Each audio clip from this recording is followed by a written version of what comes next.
No início desse ano, explodiu na mídia, na internet, um grande escândalo aí, onde o FBI soltou informações onde haveria uma certa ilha isolada onde bilionários se encontravam para fazer coisas muito erradas, ali envolvendo todo tipo de coisa que não se deve fazer, mas não é isso sobre o que eu vou falar aqui. Não vou ficar aqui igual os outros falando, estavam fazendo isso, estavam fazendo aquilo. Não, não, não, não. Eu quero ir a um ponto muito mais profundo. Justamente porque, na verdade, a maior enganação sobre esse caso, quando dizem, é uma ilha distante que fica lá no meio de sei lá onde, acho que é no Caribe, talvez, nem sei, mas a questão é que isso te joga uma sensação de distanciamento muito grande. Tipo, são bilionários, eu não conheço nenhum bilionário pessoalmente, eu não sou um, eles vivem em um mundo de riqueza e luxúria, enquanto eu sou aqui um trabalhador mero comum que pega ônibus e anda de metrô. E se algo está acontecendo a milhares de quilômetros de distância, longe da minha vista, eu não tenho nada a ver com isso. É o que a maioria das pessoas pensa, mas na verdade isso é um engano. Eu sei que pode parecer estranho, você deve estar pensando, peraí, você está sugerindo que eu aqui, trabalhador comum da cidade, tenho alguma coisa a ver com o que está acontecendo ali naquela ilha? Cara, sim,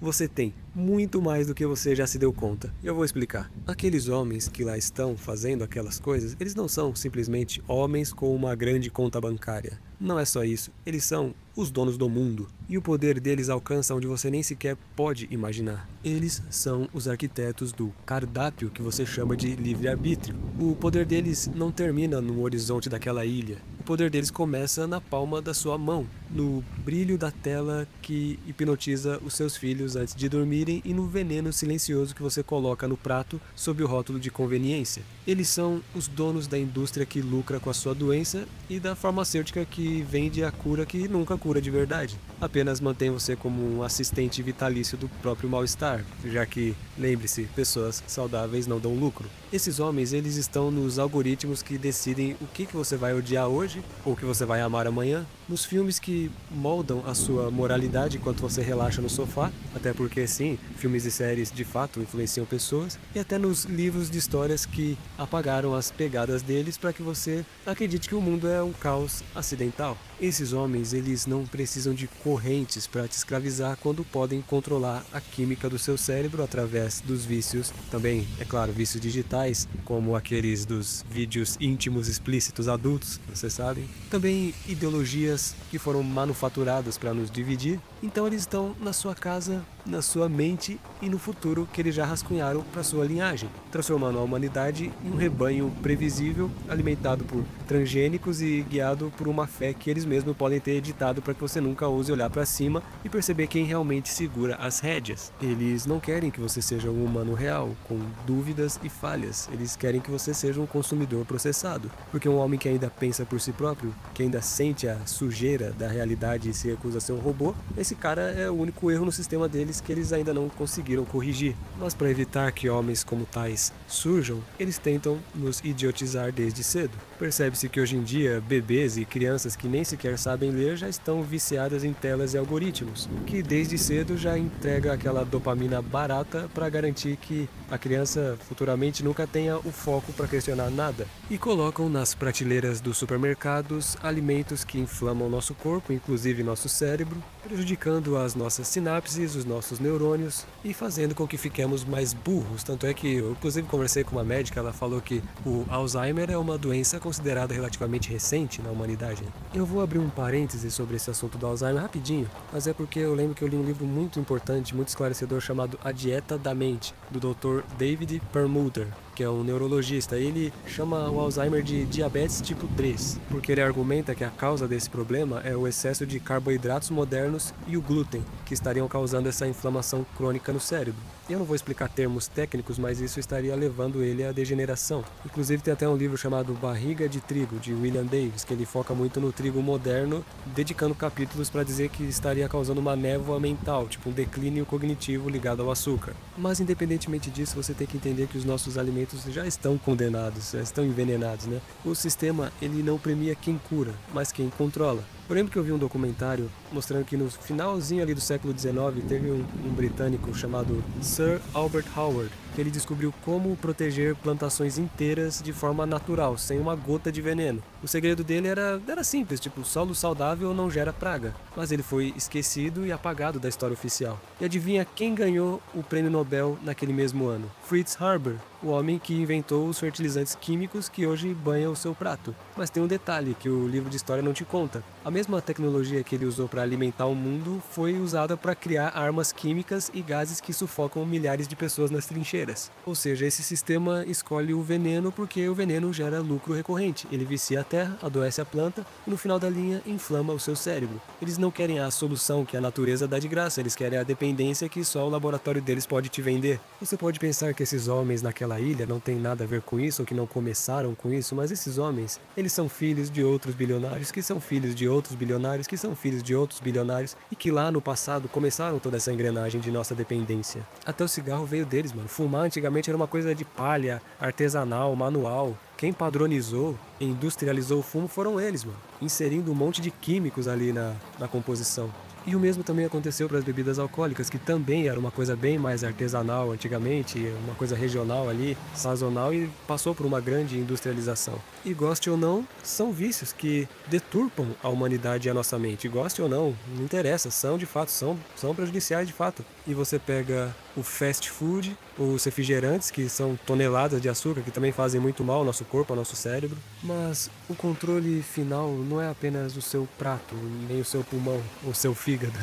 O golpe de mestre, ele está acontecendo diante dos seus olhos. Antigamente, a arte, ela era uma forma de nos despertar, de nos fazer encarar a sujeira da alma humana. Hoje, a indústria do entretenimento se tornou uma fábrica de dopamina chula projetada para te idiotizar em alta definição. Criaram o algoritmo que conhece as suas fraquezas melhor que a sua mãe, e muita gente aí se suspeita que ele até leia nossos pensamentos. O objetivo não é te contar uma história, é te manter preso num scroll infinito, consumindo conteúdo cada vez mais rápido, mais vazio e mais colorido. É a estética da perfeição, escondendo a total falta de sentido. Eles inundam o nosso mundo com esses super-heróis de plástico e roteiros mastigados para que você perca a capacidade de lidar com a complexidade da vida real. Então, se você está nesse canal, parabéns, cara. Poxa, que da hora. Porque aqui a gente é humano e a gente pensa. É só pensada violenta aqui, mano. Mas bem, continuando, por que isso? Porque um homem que se emociona com o que é falso perde a força para se indignar com o que é verdadeiro. Eles trocam a sua capacidade de pensar por uma gratificação instantânea que te deixa dócil, passivo e, acima de tudo, previsível. A indústria ela não quer o seu aplauso, ela quer a sua atenção sequestrada. Até porque, enquanto você assiste ao espetáculo que eles montaram, o mundo real, aquele que tem sujeira, imperfeito e cheio de bosta, é, no final de contas, o mundo que a gente devia estar protegendo. Só que ele vai sendo demolido em silêncio bem diante dos seus olhos enquanto você ri com aquela comédia. Uma grande escancarada manipulação que eu vejo é a dos esportes competitivos, cara. Poxa, e eu sou suspeito pra falar porque eu até gosto de futebol. Eu gosto de futebol, eu assisto a Champions, eu gosto da tática, observar ali o futebol dos treinadores, não só dos jogadores, né? O 4-4-2, o 5-4-1, o 3-5-2, enfim, eu me amarro nessas coisas assim, táticas e tal, mas eu não posso deixar de admitir que a forma como as pessoas se deixam engolir por esse entretenimento é estúpida. É a anestesia da mente, é o transe das massas. Tipo, nada hipnotiza mais um povo do que 11 homens correndo atrás de uma bola, enquanto o mundo real desmorona do lado de fora do estádio. Eles pegam aquele seu instinto tribal, que é a sua necessidade de pertencer a algo maior, e transformam isso em um produto de prateleira. Então pega o jogo, eles te dão um inimigo imaginário, que é o torcedor do outro time, para que você gaste toda a sua agressividade e indignação ali, em 90 minutos de grito e xingamentos inúteis, enquanto você tá aí chorando por uma derrota ou uma briga por cor de camisa, os verdadeiros donos do mundo, aqueles que estão na ilha, eles continuam assinando as leis que destroem o seu futuro. Então, enquanto você tá aí brigando com os caras, os políticos estão passando a caneta em um monte de absurdos e te roubando, e você tá aí igual um trouxa torcendo. E tudo bem torcer se você for inteligente o bastante para fazer isso de forma saudável, sem perder a sua cabeça. Eu não tô contra o torcedor, eu tô contra aquele que se deixa levar completamente por isso, nem o que vai brigar por isso. Mas continuando, esse sistema ele ama o futebol porque ele é a distração perfeita, ele te mantém ocupado discutindo com outros torcedores rivais, enquanto a tática dos poderosos é te manter doente, endividado e alienado. Eles te vendem a ilusão de uma vitória através do esforço dos outros, para que você não perceba que na sua própria vida você tá perdendo de goleada pro sistema que você nem sequer enxerga. A bola, ela rola para que o seu pensamento pare. E no fim, o estádio é o único lugar onde o escravo se sente um rei, enquanto o verdadeiro rei conta os lucros da sua cegueira, porque esses poderosos, eles não estão nem aí pro futebol, e eles percebem que isso é uma grande manipulação, que só hipnotiza e ilude as massas, enquanto eles dão risada em cima de nós. E eu posso falar porque eu já fui torcedor, mano. Eu já fui torcedor enquanto criança, de ir no estádio e tal. Não, minha família não faz isso, não gosta disso, mas pra acompanhar amiguinhos e tal, eu ia. E eu entendo o que era torcer, eu entendo o que era aquela mágica pelo futebol quando eu era criança. Porque depois que eu fiquei adulto, eu desiludi, mano. Eu não consegui mais. Eu tentei, eu lembro que meu time na época foi campeão. E eu tentei comemorar, eu tentei torcer, eu não consegui, cara. Eu não consegui. Eu tentei, mas não deu. Não fazia mais sentido pra mim. Enfim, não sei se você já sentiu algo assim. Por favor, escreva aí. Mas uma das coisas que me fez meio que cair na real sobre isso é que eu lembro que uma vez o time que eu torcia perdeu. E aí o cara veio meio que me zoar no dia seguinte. Falar, ah, tá, vocês tomaram aí, vocês perderam aí e tal. E eu pensei, mano, peraí, velho. Isso não faz sentido. Porque não era eu que tava lá no campo chutando a bola, chutando errado, pro cara vir me zoar. Como é que o cara veio me zoar se não era eu? Mas não fui eu que errei, não fui eu que chutei errado, não fui eu que perdi o pênalti, não fui eu que fiz pênalti. Como que eu posso ser zoado por isso se não era eu que tava lá, porra? Da mesma forma também, como é que eu posso zoar o outro cara, sendo que também não fui eu que venci ele, entende? Tipo, não faz sentido, cara. E também não sou eu que vou ganhar os milhões de reais que os jogadores estão ganhando, entende? Então não faz sentido, cara. É meramente o panis and circens, pão e circo, que César falava. E cara, mudando um pouco de assunto, eu vou falar uma opinião que talvez soe um pouco polêmica, mas eu via algo bom na monarquia, assim. Não que a monarquia talvez fosse a melhor forma de governo, mas havia algo bom sobre ela, porque, entre aspas, assim dizendo, é como se não existisse política, na verdade, porque a política ela era feita somente pelo rei, os próximos ao rei ali, pouca gente e tal, um núcleo bem pequeno, e não havia a participação meio que da sociedade decidindo e escolhendo a política. Quando acabou a monarquia, inclusive, eu acho que o Brasil só teve progresso enquanto império monárquico, lá de Dom Pedro, depois que veio a república virou palhaçada total, esqueça tudo, mas a questão é que a república, ela coloca a população supostamente sob poder político, mas isso só trouxe na prática ódio, divisão e problemas e países indo pra lugar nenhum, governo não indo pra lugar nenhum e essa palhaçada que a gente tá vivendo hoje. E também beneficiam aos grandes que riem das nossas caras enquanto a gente fica aqui brigando por política. Eles pegaram a sociedade e a cortaram ao meio como quem racha uma lenha para que ela queime mais rápido. E eu não me importo se você é azul ou se você é vermelho, desde que você não brigue com seu vizinho, com seu irmão ou com seu amigo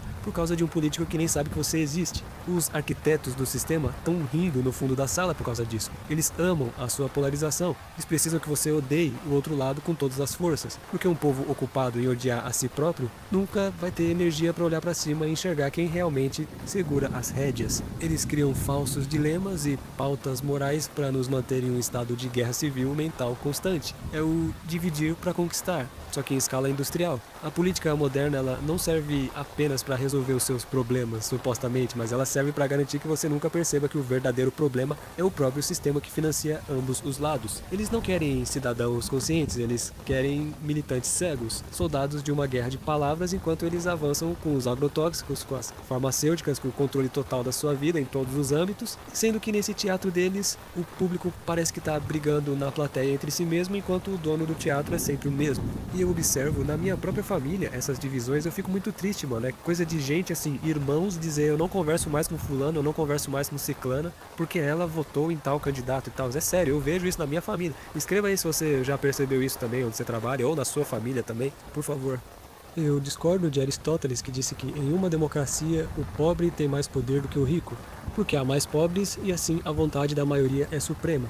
Poxa, cara, na prática, a maioria dos países, inclusive o Brasil, o pobre é um miserável mental, mano, que vive entorpecido e mal sabe decidir pela própria vida, que dirá pelo futuro da nação, mano. E pra quem quiser saber no que eu realmente acredito, ou de onde vem um pouco da minha visão do mundo, eu só digo um nome, mano. Daniel Fraga. Quem conhece sabe do que eu tô falando, o resto é barulho. Mas continuando. Esses bilionários donos do mundo, eles também estão nas escolas, onde você coloca os seus filhos. Eles escrevem os livros de história. Eles moldam a cabeça das suas crianças no que eles vão acreditar. O que tentam fazer com as mentes dos mais jovens é uma reescrita dos códigos fundamentais. Querem desmantelar os pilares da natureza humana e as estruturas que sempre nos deram base, como família e a própria biologia, para colocar no lugar algo totalmente fabricado em laboratórios sociais. Querem incultar a ideia de que tudo é plástico, tudo é mutável, tudo é uma construção subjetiva que pode ser descartada ou alterada. Por quê? Porque um ser humano sem raízes, sem uma identidade biológica clara e sem o porto seguro de uma estrutura familiar tradicional, é um ser humano frágil. É gente frágil e fácil de pastorear. usam essas pautas que parecem libertadoras na superfície, mas que no fundo servem apenas para isolar o indivíduo da sua própria natureza e da sua linhagem. Querem que os menores cresçam em um vácuo de referências reais, dependentes da aprovação de um sistema que dita o que eles devem ser, como devem se sentir e até como se devem se identificar. No fim, o que eles chamam de progresso, na verdade, é uma destruição total da alma, transformando a complexidade da vida humana em um roteiro pré-aprovado por quem detém o poder. Eu já disse em outros vídeos que eu teria medo de colocar meus filhos na escola, mano. Teria que pôr, claro, se não há outra opção, mas eu ficaria com muitos receios, muitas ressalvas, que eu sei como é com muitos professores, não todos, mas sempre vai ter alguns ali que, você sabe, eu não posso falar aqui, mas você sabe, o que eles vão tentar enfiar a goela abaixo nas nossas crianças. E mudando de assunto, é claro, só para não perder o costume, eu já falei em tantos vídeos o quanto eu acho prejudicial essa cultura da exposição, da lascívia, da devassidão, que eu tenho que usar termos aqui que eu não posso falar como eu gostaria, mas vocês entendem, essa coisa adulta, explícita, vocês entendem, seja nos filmes, nas séries, nas propagandas, tudo induzindo o ser humano à entrega fácil. Vocês sabem do que eu tô falando? A entrega sem compromisso, casual, a cultura do carnaval, enfim, tudo que eu enxergo como uma corrupção da alma, uma deturpação do sagrado, porque a união íntima de homem e mulher é algo sagrado, é algo divino, é algo que gera vidas, mas da forma que é exacerbada, da forma que parece ser ensinada nos filmes, nos American Pie da vida e dentre tantas outras porcarias, é uma forma completamente leviana e deturpada do sagrado. E por falar em sagrado, eu gostaria muito de poder dizer que a solução para todos esses problemas, para o mal no mundo, para o controle do diabo sobre o mundo, desses bilionários sobre o mundo, estaria nas passagens bíblicas. E eu não prego religião aqui, eu não sou religioso, eu nem afirmo se tal existiu ou não, mas eu queria poder dizer que haveria um lugar de refúgio onde ali estaria a verdade, o conforto e a paz, mas eu também não ponho a mão no fogo, porque esses homens, eles são muito antigos, né? Eles são de gerações muito antigas, muito dominantes. Então, para pensar comigo, pensa comigo, o que impediria esses homens de terem alterado as escrituras ao longo das eras? As escrituras foram traduzidas em centenas de vezes, em centenas de idiomas, e o que impediria esses homens de a deturparem para mal, para manipulação? O que os impede disso? Eles podem, eles têm poder para isso. Acha que eles respeitam o sagrado? Acha que eles mexem até com nossas crianças? Acha que eles não mexeriam com escrituras num papel? Eu não estou dizendo que as histórias bíblicas não sejam verdadeiras, eu até as uso muitas vezes aqui nos meus vídeos. A questão é que elas também não estão livres de serem manipuladas por esses homens que não têm escrúpulo algum. Mas bem, eu também não estou aqui para te entregar apenas o peso do mundo e te deixar largado no chão. A boa notícia é que esse sistema, por mais gigante que pareça, ele tem uma falha fatal. Ele depende da sua concordância. O poder deles só alcança onde a sua passividade permite. Portanto, você tem a sua mente, você tem os seus pensamentos, e isso eles não conseguem mexer ainda. Eles tentam de toda forma idiotizar a sua mente, invadir os seus pensamentos, mas você ainda tem esse poder e ninguém pode tirar. É como se ela fosse o seu último refúgio, a sua última liberdade. A solução, ela não é política nem coletiva, ela é individual. A saída é o desarme, a saída é o desmame. Comece sujando a sua mão na terra, literalmente, ou pise na terra. Recupere a tua biologia, come o que é vivo, fuja do que é processado e entenda que um corpo saudável é a primeira linha de defesa contra uma mente escravizada. Desliga a tela, mano. Troca a dopamina fácil do algoritmo pelo tédio criativo, pela conversa real, pela sujeira de ser humano fora do filtro do Instagram. Recupera sua atenção, porque ela é o seu bem mais precioso. Para de alimentar essa divisão que eles criaram e começa a construir a sua própria soberania, seja financeira, mental ou espiritual. Porque por mais que eles queiram te transformar em um código previsível, você ainda pode escolher ser um erro no sistema. Seja imprevisível, seja autêntico, seja acima de tudo o dono da sua própria realidade. Porque enquanto houver um homem que se recusa a ser processado, o plano deles ainda não venceu. E sem querer puxar a sardinha pro meu lado, mas é por isso que eu faço esse canal, mano. Que eu mostro a rua, eu mostro a realidade, eu mostro o lixo, mostro a pichação, mostro o desânimo ou a apatia na cara de certas pessoas, ou a felicidade na cara de outras. Falo com a minha voz real e falo bosta mesmo. Pessoas elogiam e pessoas criticam. Tem nego que escreve coisa ruim aí nos comentários. E eu fico feliz, porque pro cara me criticar, ou pro cara contrariar o meu argumento, às vezes não tá me xingando, mas me contrariando, dizendo não é bem assim e tal, mas pro cara chegar nisso, o cara teve que pensar, mano. O cara teve que pensar, tipo, até pra dizer que eu estou errado, o cara precisou pensar, entende? E esse, na verdade, é o princípio básico da filosofia, porque a filosofia, tem gente que diz, a filosofia é desnecessária, não devia nem ter nas escolas filosofia. Tá, quem diz que a filosofia não serve pra nada? Então diga por que a filosofia não serve pra nada. Pois bem, só de você pensar em uma resposta do porquê que a filosofia não serve, você já está filosofando. Sim, você já está filosofando para contrariar a filosofia, entende? Então se a filosofia não serve para nada, então pelo menos para refutar a si mesma ela serve. Veja só. Eu penso que a filosofia ela é o ponto cego desse sistema dos dominadores do mundo, porque a filosofia ela reforça a imprevisibilidade do espírito humano. Ou seja, o sistema deles é uma máquina lógica e fria de cálculos, só que você é o caos, você é emoção, você é essa coisa imperfeita e ao mesmo tempo maravilhosa que nenhum algoritmo deles consegue mapear por completo. A verdadeira esperança não vem de um salvador ou de uma mudança de sistema, ela vem do seu despertar privado. No momento que você decide que a sua atenção é sua e não é deles, no momento que você escolhe que o alimento que vem da terra não é do laboratório, quando você olha para o seu vizinho e vê ele como um indivíduo humano e não como um inimigo político, nesse exato instante, o império deles começa a ruir dentro de você. A nossa vitória está no retorno ao mundo real, está na coragem de ser autêntico em um mundo de cópias, de ser profundo em um mundo de cliques e manter a alma livre enquanto tentam cercar a mente. Os caras lá da ilha podem ser os donos do mundo, sim, ou quiçá algo a qual eles servem, algo oculto maior, o diabo, não sei, mas você é o único dono da sua consciência. Enquanto houver um de nós que se recusa a apenas ser uma engrenagem, a luz da liberdade nunca vai ser apagada. Então respira fundo, sente a vida correndo nas veias e lembra que a beleza, ela está justamente na nossa imperfeição. O sistema, ele quer robôs, por isso que ele quer sequestrar nossa mente. Mas o futuro pertence aos que ainda ousam ser humanos. Então é isso, muito obrigado, deixe seu comentário, sua opinião, seu like, se inscreva e até a próxima. Espero que você tenha curtido. Falou!